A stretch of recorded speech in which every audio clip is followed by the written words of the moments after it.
Yeah, joined by Dave Hedges, the man himself. Absolute pleasure to have you on. So, yeah, I guess tell us a bit about yourself. I know lots about you myself. Well, the autobiography bit. I always feel awkward doing these things. I hate doing it too. So, yeah, I'm Dave. I shout at people for a living. And I have done for, I'm going to say, most of my life under different guises. So we set up Wild Geese Martial Arts back in around 2007. And then as the fitness side of it grew, we launched Wild Geese Fitness Training and took that full time around 2009. So since then, I've been in a back alley down Pierce Street yelling at people. I remember the first time I came across you was the workshop you did in SBG. You did a kettlebell workshop, I think the first one you ever did there. I remember seeing a picture of it years and years ago. So about 10 years ago at this stage. Yeah, so that in the old SBG one, the yellow. Yeah, the old yellow warehouse one. Well, the garage when it used to be. That was, I think, I wasn't teaching, I was attending that one, but I'm pretty sure that was the first proper kettlebell seminar. It was the first kettlebell sports seminar anyway, in Ireland, and that was Vasily Jinko. Yes. Had come across, and that was I'm going to say it was the start of the All Ireland Kettlebell Lifting Federation. It was a bit of a stuttered start, but that was probably I remember seeing the first pebble. Something about it recently actually. Someone putting up a picture about it, but I remember because I was getting really heavily into Pavel's work at the time. I was like looking up kettlebells, and then all of a sudden this came across, and I was like, oh shit. Well, at the time that's all it was. Yeah. I'd been looking at Pavel's work. I was trying to work it out. Excuse me. It's got to be 2005 or 6 or thereabouts when I was looking around for more information on like just simple fitness training, because even though I run a gym, I've never had a gym membership. I've no interest. I've always been in sort of underground places, or outdoors or whatever else. So I was looking for a solution, something that would work for me, and then of course I did back injuries and all that, and so I was laid up, and I did a good number on myself, so I was laid up for a while. So all I did, I pretty much devoured all Pavel's work. And I thought, well, there's a heavy marketing spin, and there's a lot of, this'll cure cancer. Soviet Russia fixes everything. And I picked up that a lot of what he does, he plays a character and he takes the piss. Yeah. And it's actually very, very funny. But then I started reading Swan McMahon and Steve Maxwell, like the offshoots of the hardstyle stuff. Started reading their stuff, and Steve Maxwell's work really caught me. Because it was what I was looking for. It was kind of like what I was doing. But then he had this kettlebell. So that was it. I went out and found one, bought one, and started training with it at home. And it was... If that seminar you're talking about, Vasily, was either 2007 or 8. I'm going to say 8. Sound about right, I think. I'm going to say 2008. Right, yeah. And I'm trying to think of the man's name who organised it. It'll come to me in a bit. So I've been using kettlebells for just over a year before that seminar. Kind of self-taught from Pavel's books. But having, studied martial arts heavily my whole life and done plenty of training, so the movements were actually really good. And Vasily didn't really do much to correct me, other than here are the finer points of how we do it, how we actually do it in Russia, the real Russian style, not the hard style. And we just spiraled from there. Yeah, it's because that was for me. I mean, you see how small this place is. That was my initial thing of why I got so heavily into kettlebells and bodyweight training, was because lack of space and money to join fancy gyms. Space and equipment, isn't it? Yeah, and that's why I love kettlebells. I mean, you see the little ding in the rafter there. Oh yeah. First doing cleans in this place, and then realised I need to stand in a very specific spot right here, and that's it. Excuse me. Well, funnily enough, I used to live not far from here, so petrol station on the canal, just down towards Horace Cross, Arbutus Avenue is a little side street. Yes. And that's I used to share a house there, and that's where I started kettlebelling. Amazing. In the house there, and yeah, might have dropped it a few times, and might have splintered a few bits and pieces in the room. Yeah, that was my first investment was to get a mat to put under. It wasn't for me, it was for the kettlebell. Oh, dead right. And then a few years later, you got heavily into mace. I just saw the post about it there again. Yeah, so Facebook reminder. What would you do without Facebook reminders? Really good at it. Brilliant. So 4 years ago, down in Adrian O'Brien. Do you know Adrian? I do. I've You never spoke met to him, but I've chatted to him online. Yeah, he's a good guy to talk to. Adrian's a nice lad. So down in Limerick, and he's in the arse end of Limerick, he's out in the boonies, was the first mace seminar. And so Rick flew into Dublin, I put him up. We drove down to Adrian's place, and big Henk Backer came across, and there's a picture, the picture I shared today is Rick, Henk and myself, and I look like a 10-year-old boy between the two of them. It's hilarious, two big bastards. So yeah, Rick is tall. Like I didn't realise how tall he was until I saw him.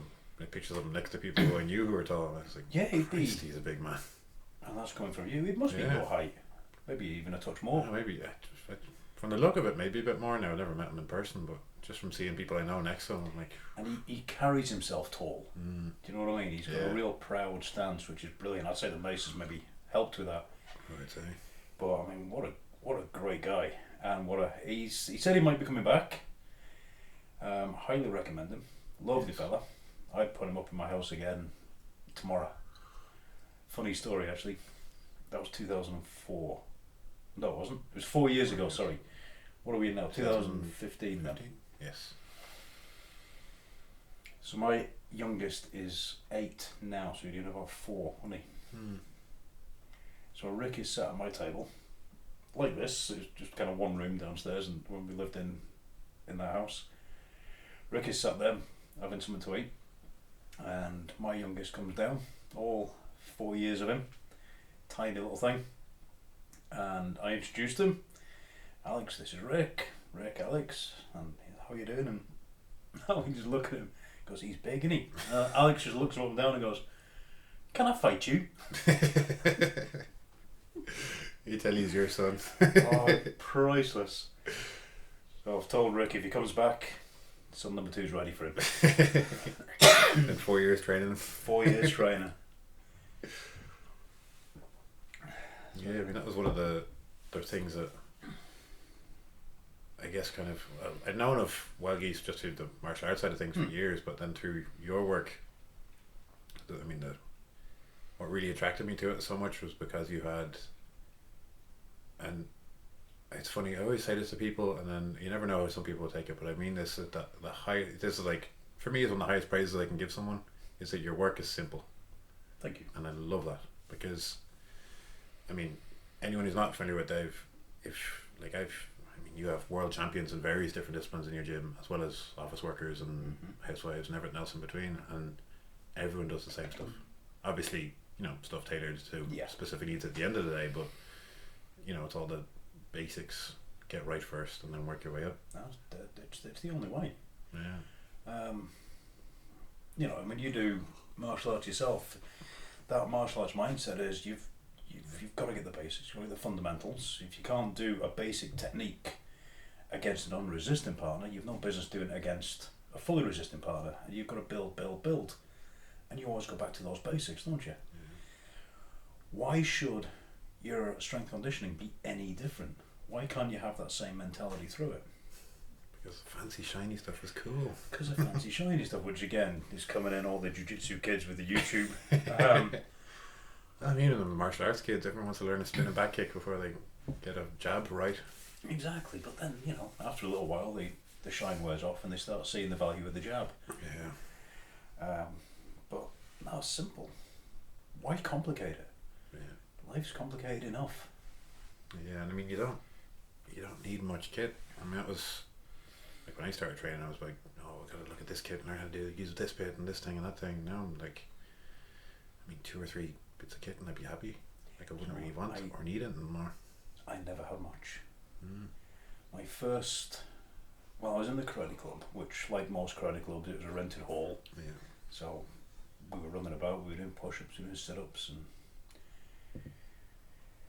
then when my instructor Jack says you need to get strong, because I was long and lanky, but I had no strength, so you need to get strong. So the lads I was knocking about with at school were the school rowing team, and they were ranked like top 12 or 15 in the country.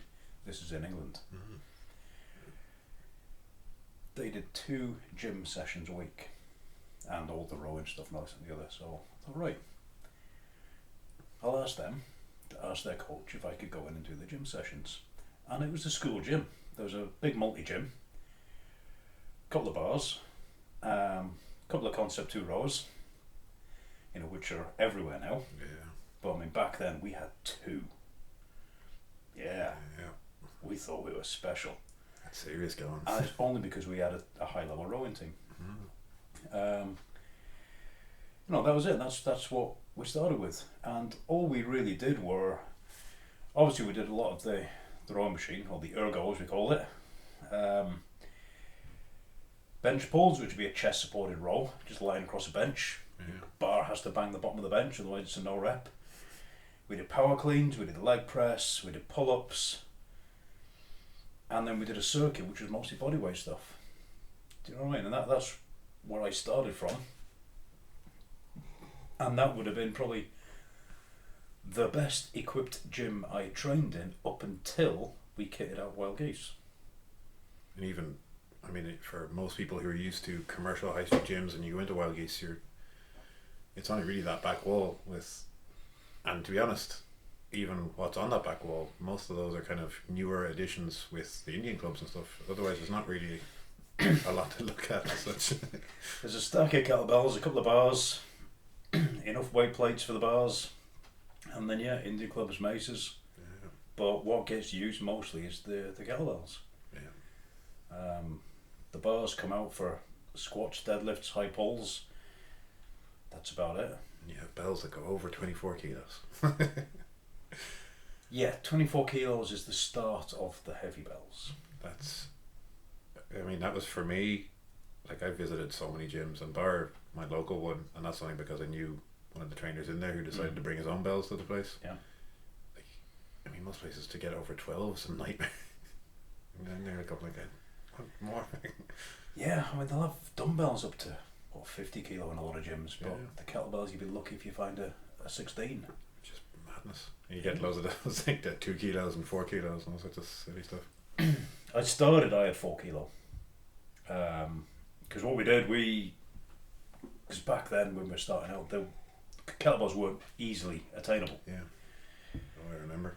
So we were looking around and we basically worked out what's the price for a shipment, and I think we got half a container and double what we needed, and then we just sold off the excess and we actually broke even. So we set the gym up essentially for, I'd say for free, but I think we lost a lot of hair.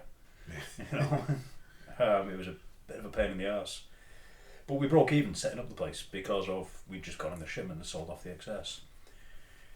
But I had 4 kilo kettlebells, and doing the group class, the kettlebell fitness, some of the girls would come in and they just grabbed the 4 and off they went, and it was all right. And one day we'd sold off all the bells and I got a call. I need some kettlebells. Have you got any 4s? I need this amount. And I looked at what I had, and all I had was what was on the shelf for use. So I messaged him back, said, I've got these ones, they've been used, do you want them? And I sold on my 4 kilo kettlebells, got rid of them, which means all I had now was 8s and up. Everybody came in the next week for the class, and everybody just went over, they grabbed the smallest bell and they carried on with the class. They didn't even notice. Yeah. Especially with competition bells, which I know is what you tend to have most of, is that there's no, unless you're really memorising the colours by heart, you grab what you're used to and go. Well, a lot of the competition bells sort of came later. We had the black bells initially. That's what most people used. And because we had the kettlebell sport guys, all the general fitness people, we told them to grab the black bells, leave the competition ones for the sport guys.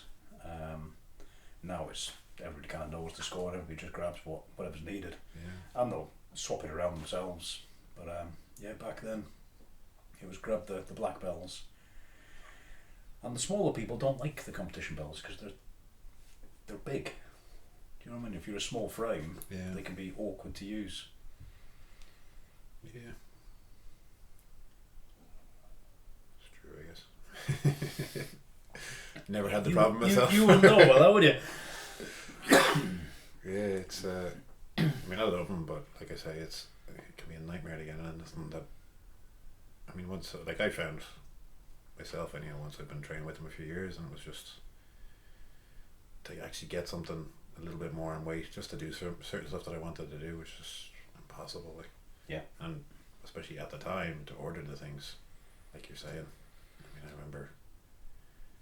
Like anyone who's ever tried to order something from overseas, and then you add on, oh, it's 24 kilos plus, the price goes up and up and up. Shipping, and then customs will get you, and then the postman's not happy bringing it to the door. No, it's a pain in the ass. I remember trying to cycle home one day when I bought a second, I think it was a second 16 for myself.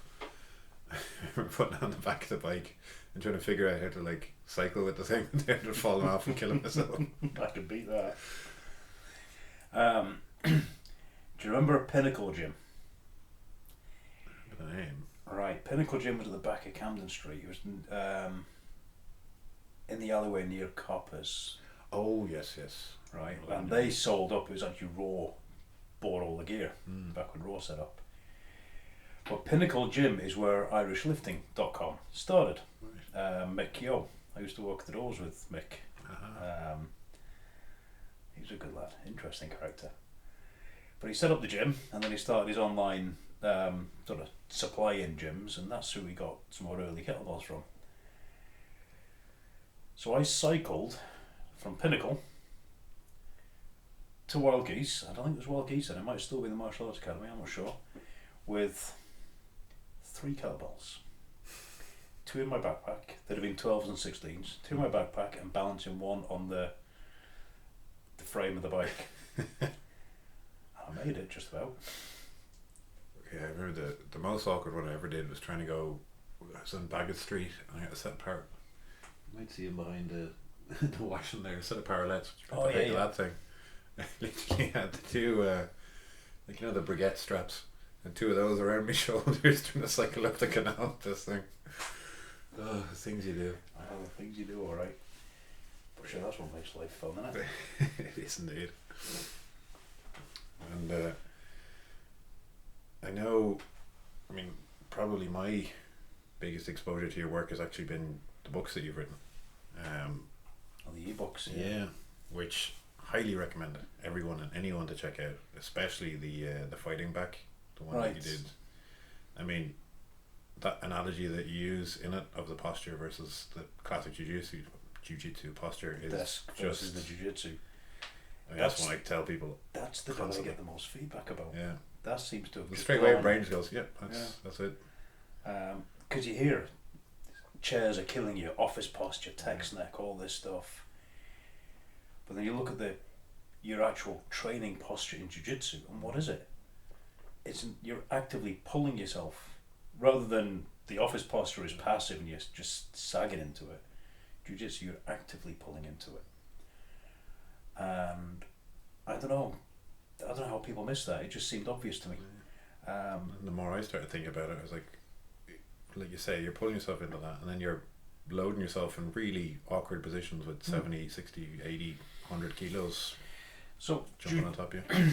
Jiu-jitsu gained popularity about the same time that Stuart McGill gained popularity. Everybody misinterpreted and got Stuart McGill wrong, and it's like, never ever flex your spine. I was like, that's not quite what he's saying, but he did speak out against crunches. I'm doing crunches on a bloody podcast, look, nobody can see me. Take his word, he is. So he's talking about crunches and repetitive flexion is potentially damaging. Probably shouldn't do it, especially if X, Y, and Z. He's talking about untrained populations and we'll say normals. But then you've got your jiu-jitsu population who are training, they are getting physically strong on the side, but what are they doing? They're essentially doing high tension crunches all the time. Yeah, isometric crunch for an hour. Yeah, basically. So is it any wonder that you get the forward head posture, the internally rotated shoulders, and the sore low backs, and the hip flexors are in shite, and and that's not everybody, but it's common. I mean, that to me is as common in jiu-jitsu as dinged up fingers are in judo. Yes. Like, that's the kind of way I explain it to people who are familiar with the sports, because I mean, that's the classic like tree root hands you see of some judoka, and then the claws. Yeah. And then some jiu-jitsuka, and it's just, I mean, like you say, hip flexors are a big one I see a lot as well. Mm-hmm. But it's I mean, that book's fantastic, and the WMD one as well. Really love that book. Again, highly recommend it. Nice and simple, nice and straightforward. That's what I love about it. Both those books came out of literally coming on the gym floor. Mm-hmm. The Fighting Back book was meant to be a blog post, and it started out Seb. So if you're familiar with what, you must have heard of Seb. I trained with him. I was part of them recently, actually. All right, cool. So Seb turned to me one day, and he's a big Polish dude. He's always been around the weight room. He'd been lifting weights before he started jiu-jitsu. He just said to me quietly one day, he says, the lads are all complaining about back pain. Like, it's nothing major. They're just all saying that the only ones that don't have it are the lads that lift. Why is that, Dave? I was like, well, you just answered your own question. They lift things. But he wanted to know more, so as often we get the chalk pen out and we draw on the mirror, and we basically sketched out a few things on the mirror and explained a few bits. And you could see the light bulbs going on in Seb's head. Now, they're not particularly bright light bulbs, but they're there. And he's starting to understand. He's seeing the pitch come together. So I was all right. I said, you know what? That was really good. I'm going to take a picture of the mirror, and I'll take it home, and I'll start writing a blog post. And I started writing. And I kept writing, and it just turned into that ebook. And I sent it off to a buddy who did all the layout work, and there you have it. Yeah, it is such a fantastic resource, because I mean most books I've read on supplementary training for jiu-jitsu is basically, here's a fitness routine and go do it, or else here's the background of jiu-jitsu and then here's a fitness routine. There's very little of like, here's the hows and whys of what's going on with your body, and here's the hows and whys of how you might fix it. And that's stuff that really just gets glossed over. But again, maybe it's just because I haven't had that normal sort of gym fitness industry upbringing that just go and do this isn't good enough. Yeah. It's not good enough for me. I don't see why it should be good enough for the clients. Even back at school, training the rowing team, you could see, it's like, these are the exercises, these are why these exercises are important. You could see them. Yeah. Like the bench pull, the power clean, they're all the rowing stroke broken into sections. And then the circuit was everything else, just filling in the gaps. There was whys, and if you asked, why am I doing this, and the coach would be straight over, this, go. And it'd be, bam, explained to you in as few words as possible, but you knew exactly what was going on. I mean, that's something that I see just, I go to my local gym there mainly because I have a sauna in the steam room, but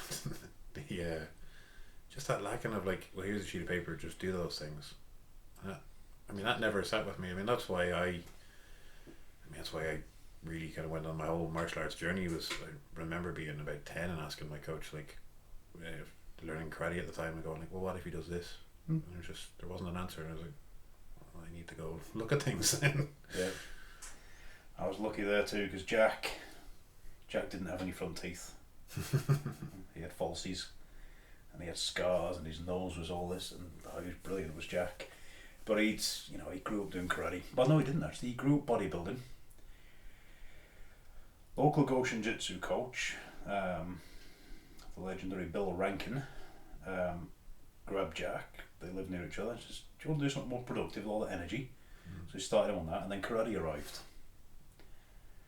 So Jack started doing karate, but he'd fought. He'd been in fights. He'd been on the building sites. He'd done the doors. He'd been in fights, and he knew that we were doing karate, and it has to look like this, and to pass the grade you do this. But he also knew that, if you just turn your hip a bit this way instead of doing it the way the karate's telling you, well, that's how you put a hole in someone. Yeah. And he taught us both sides. is what Paulie calls when he's teaching the eskrima. You said you've got real eskrima and you've got competition eskrima. Yeah. You know, we're not just focusing on the competition stuff where it's tippy tappy, look pretty, shout at the top of your voice, but you've also got to have the other stuff. Yeah. And of course, you know, it had been late 80s, early 90s, where the pads were, you know, they made MMA gloves look like... Oh, the WG-fit outfits, I know them well. Yeah, the little white cotton gloves. If anyone wants to just Google WG-fit competitions and you'll see what we're talking about. So, it was touch contact, which meant full contact to the body and don't draw blood to the head, basically. You know, you went to some of the competitions. We were kids, but there'd be senior events on as well, and there were lads getting knocked out. Yeah. Do you know what I mean? And yeah, okay, that was the disqualification, but didn't mean it didn't happen.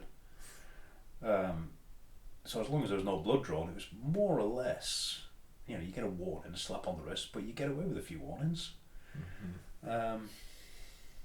Yeah, it's not what it is now, where there's no contact at all, hardly. Yeah, it is a very it's a high-paced game of tag. And I mean, I'm not going to say you don't build useful skills in it, you do, but if you're trying to learn how to fight, it's... Yeah, well, if you want to learn to close distance quickly, you do sport karate or you do fencing. Bruce Lee figured out the fencing thing, but then sports karate, very much the same. You get in and out so fast. Yeah, and I've done fencing, and Christ, some people I've trained with, it's just phenomenal. How fast they... I mean, it's not even a sprint, it's just... Oh, just in. Yeah, in. You're just in and you're getting stabbed in the neck. You know, it's like...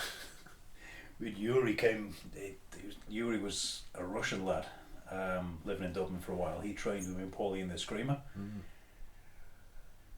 When the padded stick competition started arriving, that's when Yuri was training with us, and he was an old fencer.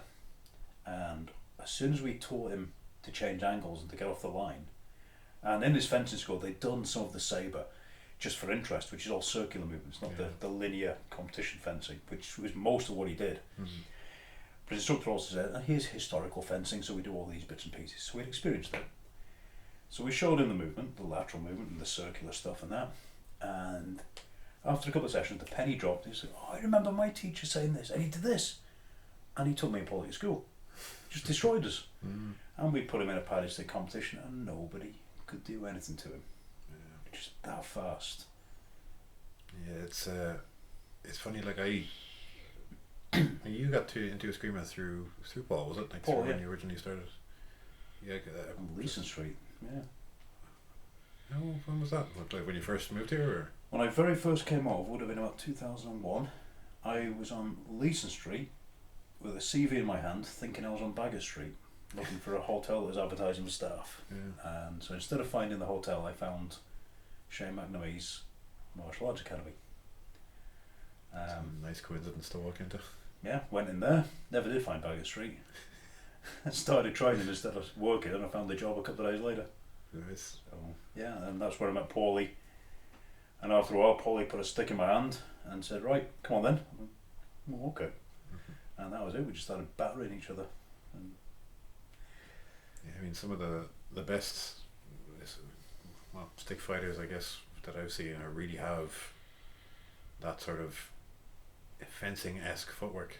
I mean, it's the one thing that really was reinforced and kind of drilled into my head with it was, whatever you do, just the main thing you want to think about is don't get hit. Yeah. And I mean, through boxing and kickboxing, it was, you know, sometimes you have coaches who are like, oh, you know, take one or two to land one or two. Take one, and this was very much like, no, don't. That's yeah. You're gonna get fucked up.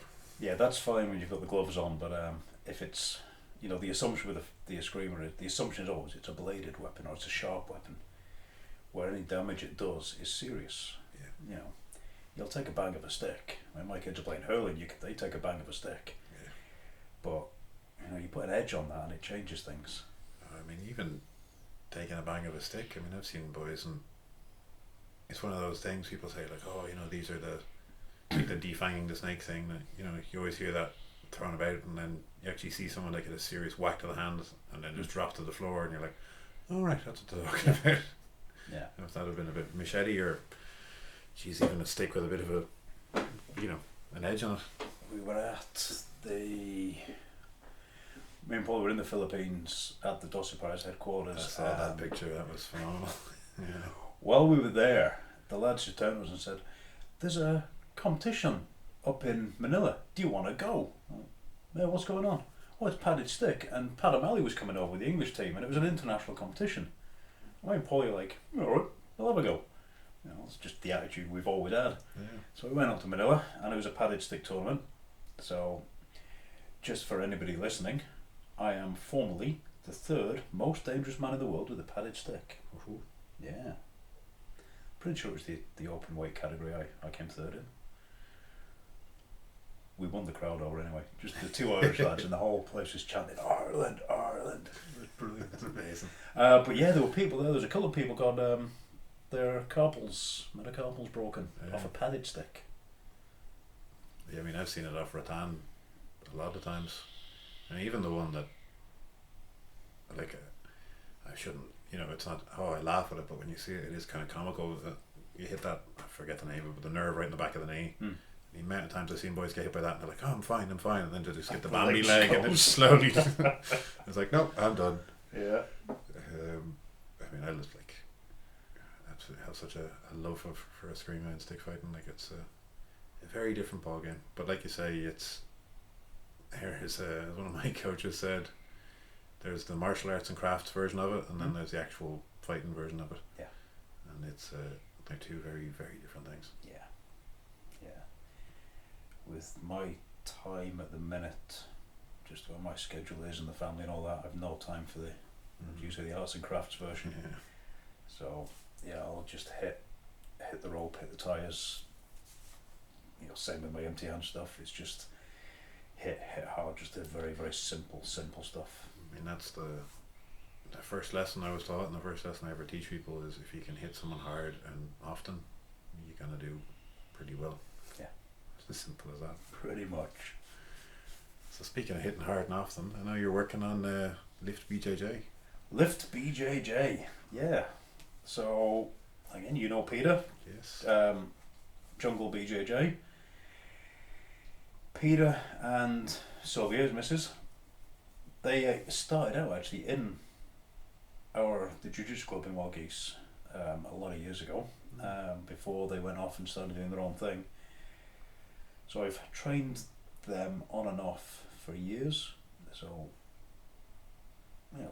they know what I do and what I do well. But Peter's really becoming how do we put it? I don't know if statesman is the right word. He's trying to. He's really promoting, pushing, almost trying to professionalise jiu-jitsu in a lot of ways. He's very much, to me, and the reason why I joined the gym and got so attracted to it, he's very much like the thinking man's coach. Yes. He's very cerebral in how he approaches things. He's got a business development sort of background, so he's looking at, because as you'd be well aware, a lot of us coaches and us old school martial artists and whatever else, we're useless at anything else. We're really good at one thing, but we can't run a business for shit. Some of the best coaches in the world I know are trained out of sheds and make pittance off of it. We can't organise anything. So Peter's seen this and he's like, "You lot need help. Let me help you." So he's got a website out where he's helping instructors organise their seminars better, which is pretty cool. And then he came to me and he says, "Look, we know that really simple, basic exercise will help not only jiu-jitsu performance, but also longevity. Yeah. Why don't we build a website and have some programs on it where people can do this stuff? Would you help me?" And of course I said yes. So we've lifted a lot of workouts that are straight out of my daily sort of kettlebell workouts. They're real simple ones. There's nothing complicated in there at all. One kettlebell, bit of space. And we've put together 12 workouts. Put them in a rough sort of program, but they're enough workouts that they give you enough variety that they're going to tick most of the boxes. You'll learn the movements, you train the energy systems, you'll get a bit stronger, you'll feel better, you should move better, your cardio will increase, your strength will increase. There's nothing specific about it, but it sets you up for the other programs we're going to launch, which will be a bit more specific. So we've got the website being tested at the minute. There's a few people on it, going through the workouts, giving us feedback, making sure the forum is functional, everything's working. So Peter's ironing out the kinks right now. He's the technical guy.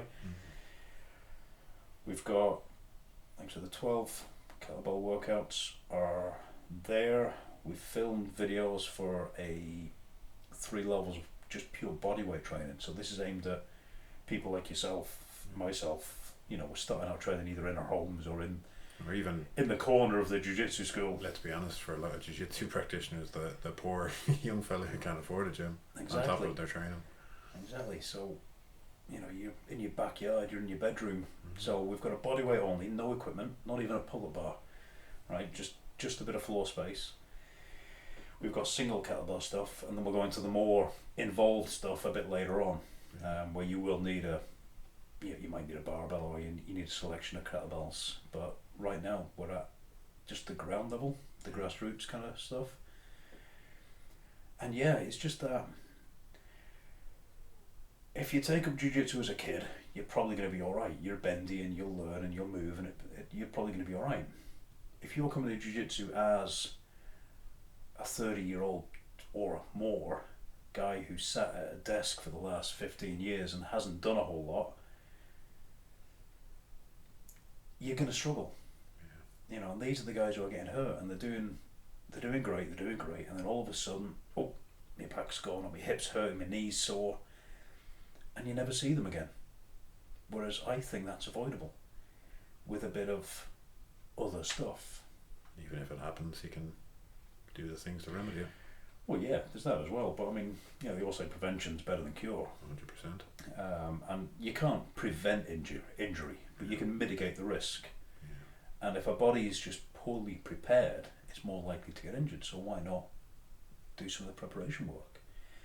It might not be what you want to do, which is why we're trying to keep these workouts short. Yeah. You know, can you spare half an hour at the end of your jiu-jitsu session to swing a kettlebell? You know, can you do 30-40 minutes in the morning, or can you do a bit after training? You know, you can squeeze it in somewhere. And then the more serious guys, well, there's more serious programs that are coming. So yeah, I think a really useful resource for people. I mean, that was, having a brief chat to Peter about it, and obviously, keeping an eye on what you're up to. It was something that really attracted to me because, like I said, I've seen so many programs for jiu-jitsu, and just thinking off the top of my head, I mean, there's 2 recent ones I can think of, and one is basically a bodybuilding program for jiu-jitsu people, which isn't much use unless you want to bodybuild, but you just go to a bodybuilding gym. And the other one requires a lot of equipment, and gyms are kind of specifically set up in a certain way, which, like I said, I mean, that was, even for myself, the big reason why I got so heavily into the style of training that I did was because I didn't have the money to go to a gym. Yeah. Exactly. I could buy a kettlebell, which would be half a month's, for at least now it would be half the price of, your standard high-end gym or whatever, and then I don't need to buy anything else. That's that. That's for everything else you need. Talking there about bodybuilding, several years ago, Kieran Dolan down Tullamore, he took Dolan Fitness. He's wrapped it up now. I don't know what he's doing now, but Kieran's a good lad. Chesty, everybody called him. But he held some good seminars. It was where I met James Fenley, actually. But this one was Patrick Lowbridge. At the time, he was a professional bodybuilder. He was one of the few Irish lads with a pro card. I can't remember which organisation. But Pat was giving a talk, so I went down. I thought this would be interesting.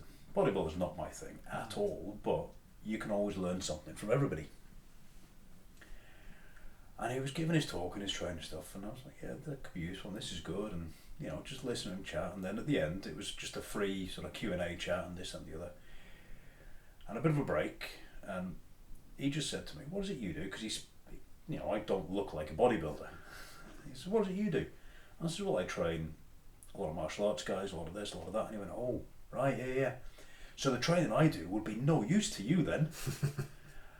And I thought, this guy knows his bodybuilding, but what he said there shows he knows more about training than most people on the bloody internet do today. Yeah. Just that one sentence. And then he started saying, because we want the little tiny waist and all isolation stuff, whereas you need everything integrated. You probably want a thick waist because that's where your power is and that. And I was like, you're right. That's exactly what we want. Do you know what I mean? Yeah. And if a bodybuilder can do it, why can these fellas putting programs together on the internet? Why can't they figure that out?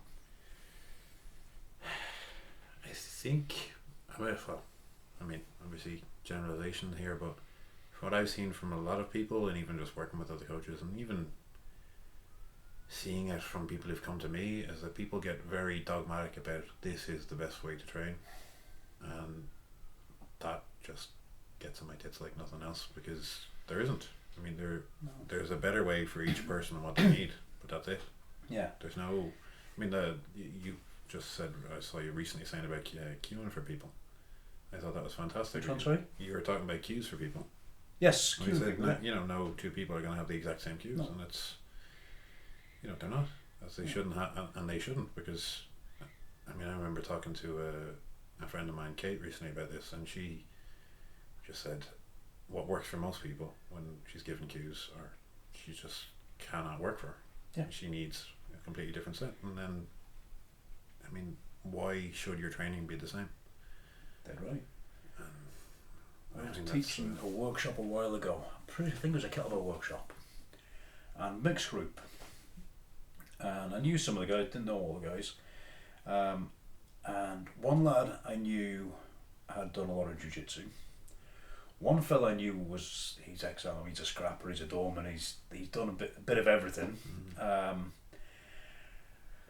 the girl beside him, I think it was his missus, but I don't really know her. I know she does a bit of lifting, but I don't think she's done any of the martial arts stuff. So you know, and so I said to John, who's done traditional jiu-jitsu, Brazilian jiu-jitsu, he just loves all the martial arts geekery stuff as well. Yeah.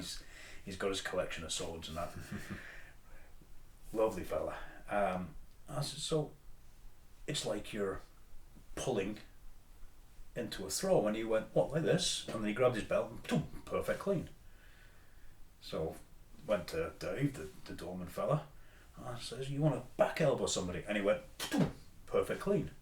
And then to the girl, it's like, when you just shrugging your handbag off? And she went, boom, into a perfect clean. Do you know what I mean? You just read the room. And even, I don't know, putting out videos and that, I know I put out enough videos, but I always feel a bit awkward about it. Because I know I'm putting out a video that people are going to get, and I don't know if they're going to receive the message I'm putting out. The guys who are familiar with me certainly will. The guys who aren't, maybe not so much. Because I can only give one or two cues in a video. But even still, you can show movement, you can, the tone of your voice, the words you pick and all that. It's not going to be just right. Do you know what I mean? But when you get somebody in front of you, well, that's it. You can just read everything about them. I mean, that reminds me so much of one of my eskrima teachers, Mark Denny, and I watched DVDs for years, and and eventually training with them. I'll never forget it. Where there's this just a simple little footwear pattern, and he goes to me, oh, here it is. This is it. I went like, I was just staring at him, and I was going, but I thought it was like this. And he goes, well, yeah, because I have to do bigger motions for the camera. And I was like, it's just such a eureka moment. But he's like, no, in the context of the movement you want to do, it's very small because that's how you got to do it. Yeah. And like you say, I mean, I always do the same whenever I record something, and even for an online client, and I'm going like, okay, is this, like, are they going to understand what I'm saying here? Because, I mean, I've done a video, and then sometimes you might have like almost an essay next to it of like, here's what I actually want you to do. Of the same thing said in about 3 different ways. Yeah. And speaking of which, I'll have to run out the door now to train someone now in a minute, but no problem. Absolute pleasure to have you on, Dave. Let people know where to find you and where they various ways of getting hold of you. No, thanks for having me. I know it's been a long time setting this up. I know. You're Good to bit of a finally get nightmare out to do for it. So yeah, Wild Geese Fitness and WG-fit.com, and then LiftBJJ. LiftBJJ is coming soon. You. It's going to be exciting. I'm looking forward to it. Absolute pleasure, Dave. Thank you so much. How about that?